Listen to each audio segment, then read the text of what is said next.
दोस्तों, मैं सुनील कुशवाहा स्वागत करता हूं आज की वीडियो में। आज मैं आपको कंप्यूटर का एक महत्वपूर्ण टॉपिक पढ़ाने जा रहा हूं जिसका नाम है मेमोरी। आखिर क्या है मेमोरी, इसकी जरूरत क्यों पड़ती है और इससे कैसे प्रश्न पूछे जाते हैं, इन सब के बारे में जानकारी दूंगा और आपको बताऊंगा कि इस टॉपिक से कितने प्रश्न पूछे जाते हैं। और जो आज मैं पढ़ाऊंगा उसमें से आपकी एग्जाम में यदि कंप्यूटर आता है तो उसमें से आपको एक प्रश्न जो मैं आज पढ़ाऊंगा उसमें से एक प्रश्न आपको जरूर मिलेगा देखने को, क्योंकि एक ऐसा टॉपिक है जिसमें से आप यदि इस टॉपिक को पूरा कंप्लीट पढ़ लेते हैं तो आपको एक प्रश्न हमेशा देखने को मिलता है। और ये इतना महत्वपूर्ण टॉपिक है कि जैसे मैं बताने जा रहा हूं कि आखिर मेमोरी क्या होती है, इसकी क्यों आवश्यकता पड़ती है। मेमोरी डेटा और सूचनाओं को स्टोर करने के लिए हमें मेमोरी की आवश्यकता पड़ती है। आखिर मेमोरी की आवश्यकता क्यों पड़ती है, तो हमें यदि कोई भी आप कार्य करते हैं, आप करें हम करें, यदि कंप्यूटर में सेव करना है तो उसके लिए हमें मेमोरी की आवश्यकता जरूर पड़ती है। बिना मेमोरी का हम कोई भी कार्य कहाँ सेव करेंगे। और जो बाइनरी भाषा में जो डिजिट होते हैं 0 1, तो 0 1 के रूप में सेव होती है। आप कोई भी कार्य करते हैं वो हिंदी इंग्लिश में ना सेव होकर वो एक 0 और 1 के फॉर्मेट में सेव होता है। तो बताऊंगा कि मेमोरी का ये सबसे महत्वपूर्ण टॉपिक है। यदि आपके पेपर में इस टॉपिक से प्रश्न आए तो आप बताना। मैं आपसे वादा करता हूं कि यदि आपका पेपर कंप्यूटर का है तो उसमें ये एक इनमें से एक प्रश्न जरूर आएगा, इतना मैं आपसे वादा करता हूं। चलते हैं वीडियो की तरफ।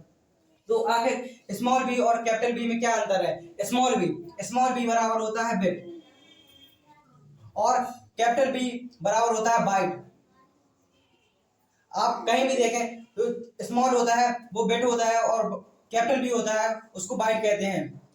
एक बाइट आखिर एक बाइट में कितना स्टोर होता है, तो एक बाइट में सिर्फ 2 डिजिट स्टोर होते हैं जिसको कहते हैं 0 और 1। एक बाइट में सिर्फ 2 डिजिट स्टोर हो सकते हैं, 0 और 1। जब एक बाइट आप जब भी कोई कार्य करते हैं तो वो 0 और 1 के फॉर्मेट में सेव होता है।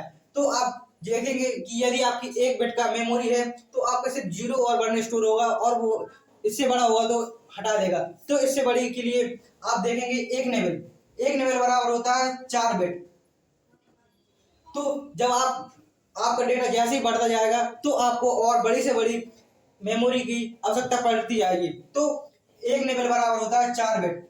एक बाइट बराबर कितना होता है, तो एक बाइट बराबर होता है 8 बिट। जब आपका एक नेवल पूरा भर जाएगा तो आपको उसके लिए बाइट की आवश्यकता पड़ेगी। तो बाइट में आप कितना स्टोर कर सकते हैं, तो बाइट में आप 8 बिट स्टोर कर सकते हैं। और जैसे कि यदि आपका पूछे कि एक बाइट में कितने नेवल होते हैं, तो एक बाइट में 2 नेवल होते हैं।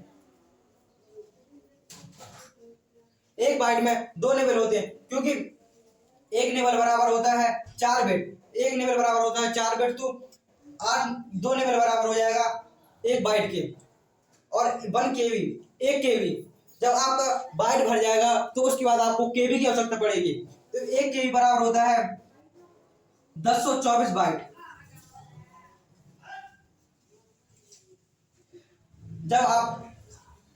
जब आपकी मेमोरी बाइट में भर जाएगी तो आपको उसके लिए केबी आवश्यकता पड़ेगी। जैसा कि आप जानते हैं कि जो पहले मोबाइल आते थे या पहले की कोई मूवी या पिक्चर होती थी वो बहुत छोटी होती थी, मीन्स कह सकते हैं वो केबी में आ जाती थी और एमबी में आ जाती थी, क्योंकि उसके पिक्सल छोटे होते थे और वो छोटे मोबाइल में देखी जाती थी। लेकिन अब हर चीज के पिक्सल इतने बड़े आते हैं क्योंकि आपको एचडी में देखना होता है तो उसके पिक्सल बड़े होते हैं। तो इसलिए हमें मेमोरी की ज्यादा बड़ी मेमोरी की भंडारण क्षमता चाहिए होती है। तो आप देख सकते हैं कि 1 केबी बराबर होता है 1024 बाइट। आखिर 1024 बाइट कैसे, आप इसको और क्या लिख सकते हैं, तो 1024 को लिख सकते हैं 2 × 2 × 2 × 2 × 2 × 2 × 2 × 2 × 2। आपको 2 के फॉर्मेट में आपसे पूछा जाएगा कि आपसे प्रश्न ऐसा नहीं पूछेगा 1 केबी बराबर कितना बाइट होता है। आपसे प्रश्न पूछा जाएगा आप जब इसका गुणा करेंगे 2 दूनी 4 दूनी 8 दूनी 16 दूनी 32 32 दूनी 64 दूनी 128 256 5 12 1024। तो आप देख सकते हैं जब 2 की पावर 10 करेंगे तो आपका आएगा 1024। अर्थात मैं कह सकता हूं कि यदि आप के प्रश्न क्वेश्चन आता है और आपसे पूछा जाता है कि 1 केबी बराबर कितना होता है और आपको ऑप्शन में 1024 नहीं दिया जाएगा, तो आपको वहां पर टेंशन लेनी है कि आपको ऑब्लिक में जी ऑप्शन मिलेगा 2 की पावर 10 बाइट। तो एग्जामिनर क्योंकि हमेशा ये पेपर में पूछे जाते हैं तो एग्जामिनर ऐसे क्वेश्चन दे देंगे क्योंकि उसको इस टॉपिक से एक प्रश्न देना ही होता है, क्योंकि ये बहुत ही महत्वपूर्ण है, क्योंकि इसमें मेमोरी के बारे में जानकारी है।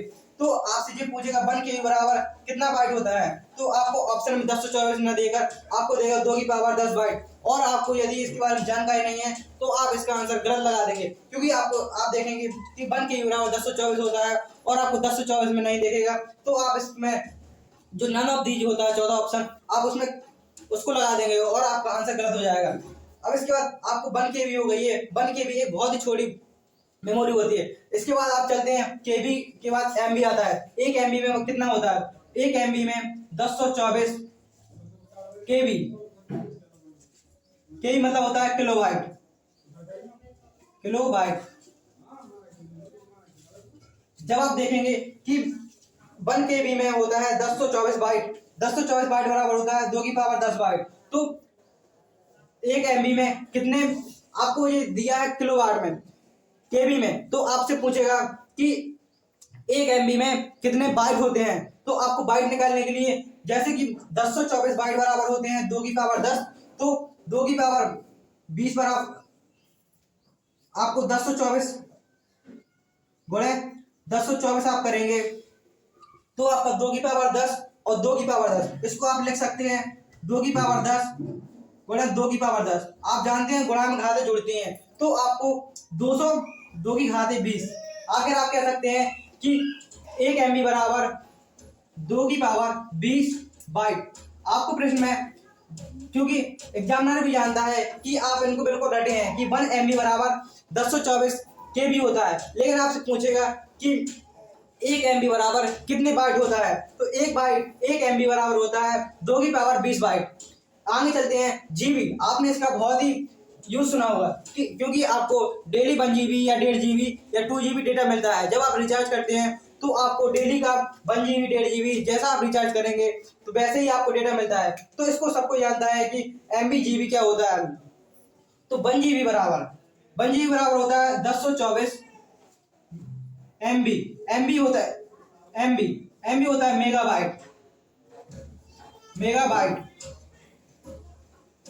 MB होता है मेगाबाइट। तो आपसे एग्जामिनर पूछेगा, क्योंकि ये बहुत ही ज्यादा चलने वाला शब्द है MB और GB, क्योंकि ये सबको, जो जिसके पास ये मोबाइल है वो सबको जानता है कि MB क्या होती है। जैसे कि आपका नेट नहीं चलता है तो आप तुरंत कहते हैं कि मेरी MB या GB खत्म हो गई है, जिससे मेरा नेट नहीं चल रहा है और मैं कोई मूवी या पिक्चर नहीं देख पा रहा हूँ।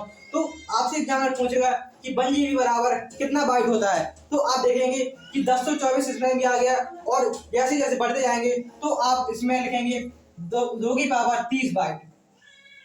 जब एग्जामिनर आपसे पूछेगा कि 1 GB बराबर कितने बाइट होता है, तो आपको ऑप्शन में जे मिलेगा। आपको जे भी मिल सकता है, लेकिन इसके ज्यादा चांस है, क्योंकि एग्जामिनर हर चीज को मॉडरेट कर रहा है, क्योंकि जो चीज शुरू से चली आ रही है उसको और अच्छे ढंग से आपको प्रस्तुत करेगा, जिससे कि आप उस क्वेश्चन को गलत कर सकें। और एग्जामिनर यही चाहता है कि आप क्वेश्चन को गलत करें, क्योंकि जो सबसे बनेगा तो वो सबसे बनेगा, लेकिन कुछ आप मॉडरेट पढ़ के जाएंगे तो वो सिर्फ आपसे बनेगा और आपका सिलेक्शन पक्का हो जाएगा। तो चलते हैं आगे।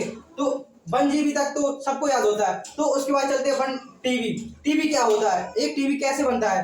तो अब जब 1024 GB, जी बराबर होता है गीगाबाइट।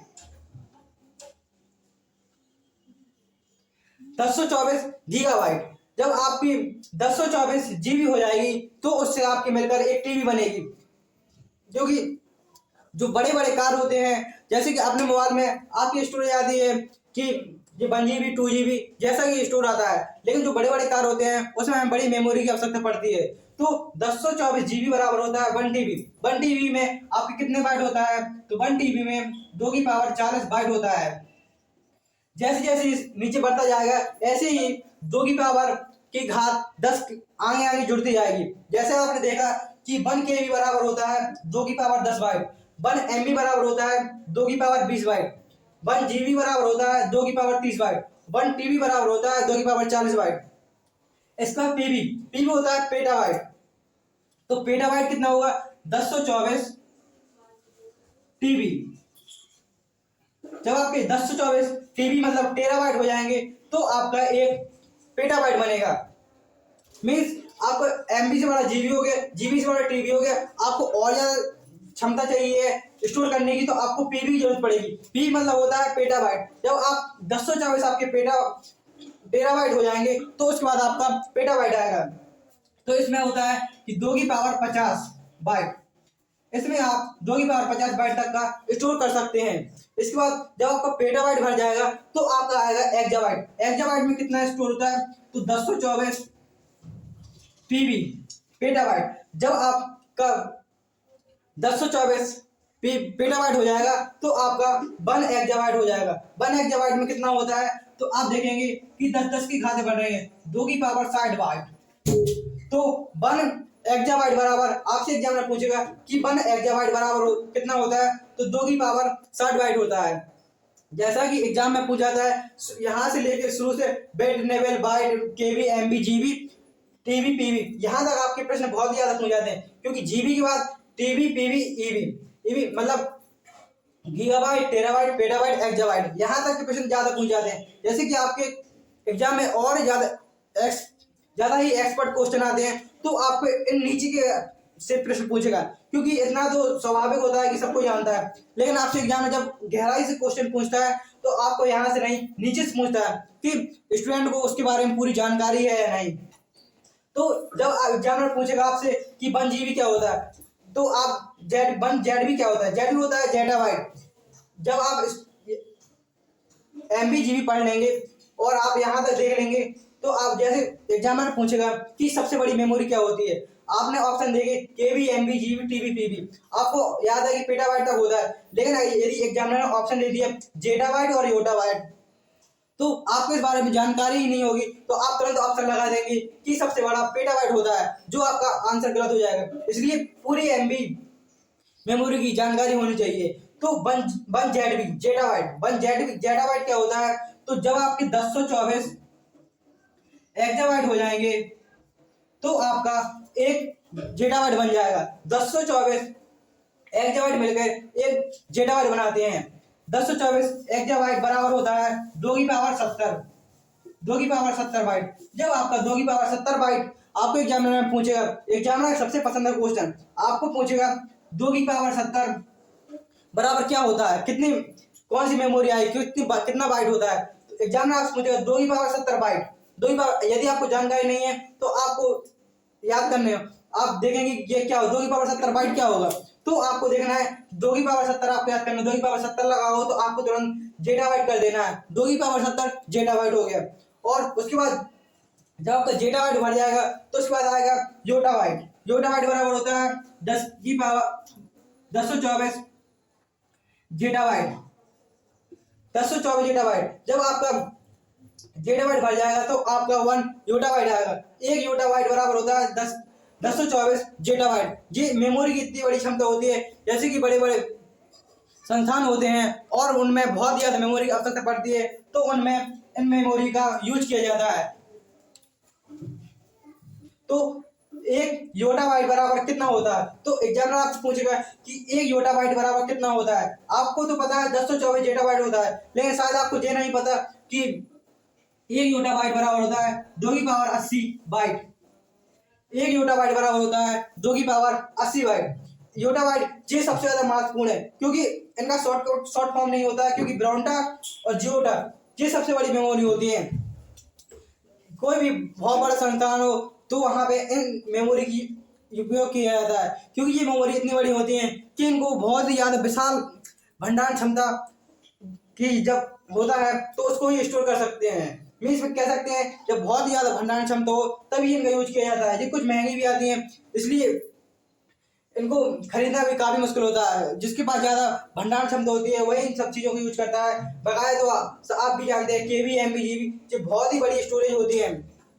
तो आपको एग्जाम में पूछेगा 1 ब्रॉन्टा बाइट बराबर कितना होता है तो 1 ब्रॉन्टा बाइट बराबर होता है 1 1024 योटाबाइट। 1024 योटाबाइट बराबर 2 की पावर 90 बाइट। आपको एग्जाम पूछेगा 1 ब्रॉन्टा बाइट बराबर कितना होता है तो 1 ब्रॉन्टा बाइट बराबर होता है 2 की पावर 90 बाइट। एग्जामिनर सीधे आपसे पूछा जा सकता है 1 ब्रॉन्टा बाइट बराबर कितना होता है 2 की पावर 90 बाइट।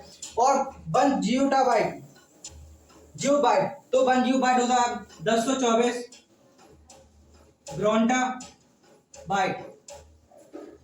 1024 ब्रोंटा बाइट बराबर हो जाएगा आपका 2 की पावर 100 बाइट। तो आज मैंने आपको 01 दो डिजिट से लेकर आपको 2 की पावर 100 तक की मेमोरी पूरी बता दी है, जो बहुत ही ज्यादा इंपॉर्टेंट है। एग्जाम में आपसे कैसे क्वेश्चन पूछ सकता है कि 10 की पावर 2 की पावर 50 बाइट बराबर क्या होता है, तो आपको याद होना चाहिए कि 2 की पावर 50 बाइट बराबर होता है 1 पीबी। तो आपको बहुत ही सिंपल भाषा में याद करना है। आपको सबसे पहले याद करना है बेट नेवेल, आपको यहाँ से शुरू से याद ही होंगे। बेट नेवेल, एक बेट बराबर होता है 01, एक नेवेल बराबर होता है 4 बिट, एक बाइट बराबर होता है 8 बिट और एक बाइट बराबर 2 नेवेल। मीन्स कह सकते हैं जब एक नेवेल में 4 बिट होते हैं तो 2 नेवेल में 8 बाइट हो जाएंगे। जब